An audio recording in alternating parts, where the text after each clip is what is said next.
برنامه کاریشان و تعهدشان نسبت به مردم افغانستان و پارلمان بعدی صحبت بکنم و ببینیم چی می‌خوام. هر سنه مخکې غواړم د منشأ د نهاد نه او خاصتا د ښاغلي اجمل بابرزاده نه ډېره مننه وکړم چې زما نه یې بلنه وکړله په دې پروګرام کې تاسو سره یو څو دقیقې خپلې د زړه خبرې وکړو او یو د بل سره د خپل وطن د راتلونکي په هکله باندې وغږېږو. بسیار تشکر میکنم از بازم آقای بلوچزاده. با تاریخ ما میخوایم اول قسمی که عرف است یک چند دقیقه مختصر صحبت کنیم و امیدوار هستم که فرصت هم برابر شود برای اظهار نظر متقابل بین شما رای دهندگان و ما حداقل کسانی که اراده داریم یا نیت داریم و توقع داریم حداقل داریم که رای شما را به دست بیاریم و ایزادی را کسب بکنیم که از اراده شما، از آرزوهای شما، از درد شما در پارلمان افغانستان نمایندگی بکنیم. خب با تاریخ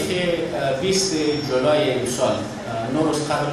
در وزارت خارجه افغانستان کنفرانس بین‌المللی کابل دایر شد در مورد افغانستان.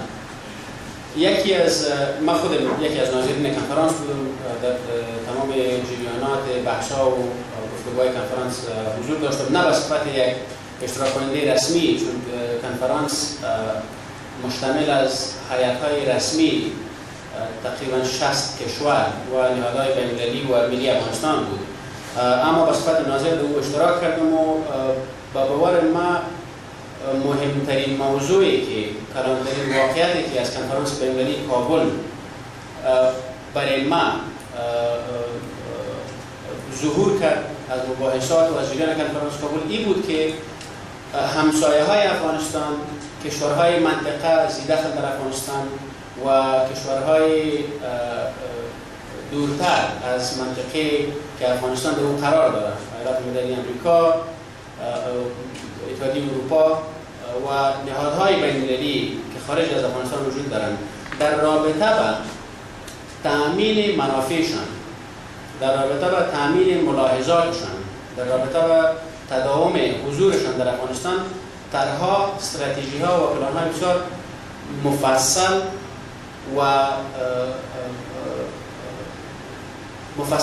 و جامع دارند و چیزی که متاسفانه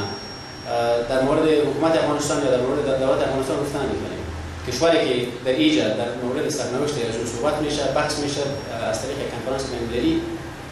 حکومتش، دولتش طرح و پلان و استراتژی واحد، جامع، مستدلل و مفصل ندارد. اما کشورهایی که در افغانستان داخل هستند، نهادهایی که در افغانستان داخل هستند، اونها طرح و پلان و استراتژی جامع دارند. مهمتر از این کشورهای بیرون از افغانستان، نهادهای بین‌المللی در مورد افغانستان تیم‌های کاری متحد، هم نظر، کارا دارند با کفایت و افراد با تعهد، چیزی که باز هم ما در افغانستان تعهد داریم. ما این مقدمه را به خاطر این یادآوری کردم که امروز در افغانستان به مقایسه هر مقطع قبلی تاریخ مشترک ما ضرورت تمثیل سالم و با کفایت اراده مردم افغانستان بیشتر است. به مقایسه هر مقطع، خاصتا 30 سال انقلاب افغانستان، امروز ضرورت نمایندگی سالم اراده مردم افغانستان، ضرورت نمایندگی درد و رنج و آرمان‌ها و امید مردم افغانستان در نهادهای تصمیم گیری ملی ما، چه در سطح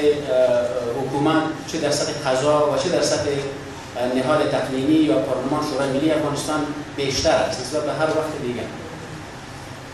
موضوع اول. موضوع دوم، امروز در افغانستان با وجود مشکلات فراوانی که هم در بخش امنیتی، هم در بخش اقتصادی و هم در بخش سیاسی ما با اونا روبرو هستیم، با تشتتی که در جامعه داریم، با بی‌اعتمادی که در جامعه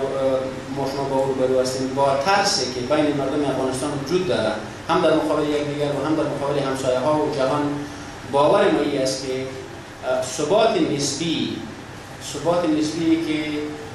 در نتیجه حضور نیروهای نظامی در افغانستان با وجود آمدن و مردم افغانستان این فرصت میدن، خاصتا در ولایات نسبتا امنی مثل کابل، ولایت نفوس و ولایت نسبتا امن. کابل، اکثر ولایات شمال افغانستان، بعض ولایات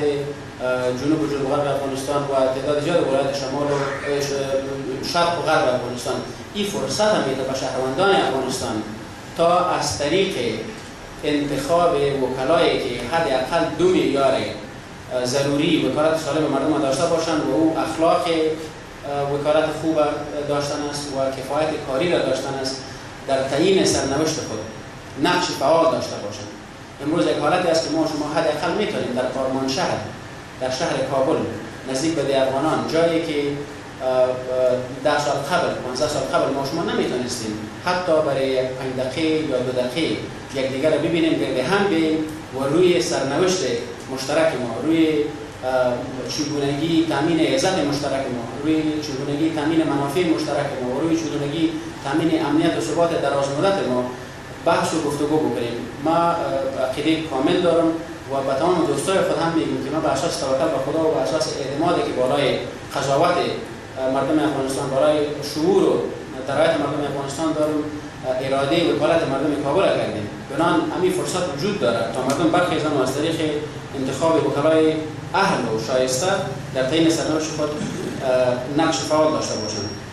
موضوع سوم در رابطه با وکالت در چارچوب کلی مسئولیت فردی هر کدام ما هست به صفت افغان، به صفت مسلمان و مسئولیت ما هم مسئولیت دینی ما و هم مسئولیت ملی ما تا چیزی که در چارچوب توانایی‌های بندگی خود داریم از او در صحنه عمل استفاده بکنیم تا باشه که عزت مشترک ما، منافع مشترک ما تامین باشه. امروز در افغانستان یک حالتی آمده که هر قریه، هر ولسوالی، هر ولایت این فرصت داره. البته مردمی که در قریه ها و ولسوالی ها ولایت افغانستان زندگی میکنند این فرصت دارن که برخیزن در روز انتخابات و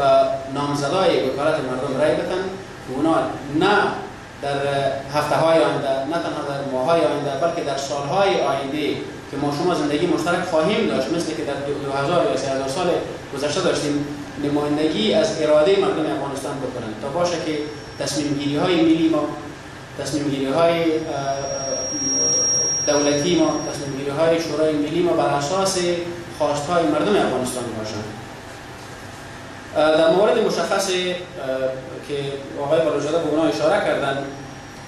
ما اولتر از همه میخواستم که در رابطه با جوانان صحبت بکنم. ما فکر میکنم که باز هم در مقایسه با هر مقطع تاریخ مشترک ما شما امروز یا نسل جوان امروزی افغانستان در سر تا سر کشور ظرفیت، تعهد و اخلاق بهتر و بیشتر در مقابل تامین عزت مشترک و منافع مشترک افغانستان دارد. 30 سال گذشته انقلاب افغانستان اگر زیربنای فیزیکی ما شما را در وطن از بین برد، اگر زیربناهای فرهنگی ما شما را صدمه رساند، اگر مردم 6 میلیون افغان مجبور به فرار و مهاجرت به کشورهای همسایه ساخت، اگر بین افغانها به اعتمادی و ترس به وجود آورد، اما یک نتیجه مثبت هم داشت و او بلند بردن یا بلند رفتن سطح شعور و آگاهی و تحصیلات و کفایت خاصتا نسل جوان افغانستان است. امروز 70% نفوس افغانستان از 25 سال کمتر سن دارد. 70% نفوس ما شما یا دقیقاً بگیم 69% نفوس افغانستان نظر و سنجش اداره انکشاف ملل متحد یا UNDP کمتر از 25 سال عمر دارند و نسلی است که به مکتب رفته یا تعلیم‌مند بوده یا زحمت کشیده در جریان جنگ‌های تنظیمی افغانستان، در جریان اشغال روس، در جریان زندگی مهاجرت و یا دورتر از پاکستان، ایران کسب تحصیل کردن، تجربه کاری دارن و چون ما تولید جنگ هستیم، تولید خشونت هستیم، یک مخالفت قلبی با استفاده از خشونت برای حل منازعات هم داریم. در پروش کفایت کار هم داریم. بنابراین تعهد ما از همه اولتر در قبال نسل جوان افغانستان است. کارهای مشخصی که ما اونا را به صفت اولویت‌های کاری خود در پارلمان خواهم داشت اگر عزت ایره اگر به کار این شما به ما بتین که من نمایندگی از اراده شما، از رأی شما در پارلمان آینده بکنم، مسائل زاید خود بود. اول و مسئله نسبتاً کلی است، تنها محدود به ولایت کابل نمیشه. تلاش همکاری و تلاش با وکلای هم نظر و هم فکر در پارلمان و جوانهای بیرون در راه ایجاد شوراهای جوانان در سطح قریه ها و ولسوالی ها برای 3 هدف مشخص. اول ترویج و توسعه آشتی و مصالحت بین مردم افغانستان در سطح قریه و در سطح ولسوالی ها. دوم، ایجاد هماهنگی، انسجام و روابط و اعتماد متقابل بین جوانان شهرنشین و جوانان دهنشین از طریق راه‌اندازی رقابت‌های سپورتی، از طریق راه‌اندازی مجالس مشترک و از طریق راه‌اندازی کارهای حشر مشترک، کارهای رضاکارانه بدون توقع امتیاز مالی. و سوم، احیای عرف حشر، احیای عرف کارهای رضاکارانه در سطح قریه و در سطح ولسوالی.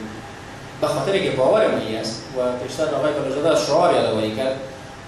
یکی از 2 شعار، ما فقط 2 شعار چاپ کردیم در مواد انتخاباتی خود، در برگه‌های انتخاباتی خود. یکی از او این است که بیایید اعتماد کنیم تا وطن را آباد کنیم. تا روزی که ما به صفت افغان‌ها، به صفت اولادی وطن، به صفت وارثین وطن بالای خود اعتماد نکنیم که ما هم به صفت یک ملت، ما هم به صفت یک مردم، ما هم به صفت یک کشور میتونیم که خود ما بدون توقع و یا بدون جلب کمک خارجی ها، چی همسایه ما باشند و چه کشورهای دور از افغانستان باشند، وطن خود ساخته میکنیم تا این اعتماد به نفس در خود به وجود نداریم. آرمان توقع بهبود وضع افغانستان در 5 سال یا 10 سال یا 20 سال یا 50 سال آینده به باور ما یک توقع غیر معقول است، یک توقع غیر واقع‌بینانه است. چون افغانستان خانه افغان است و افغان‌ها الزام دارند تا در راه آبادی کشور خود از تمام سعی خود استفاده بکنند.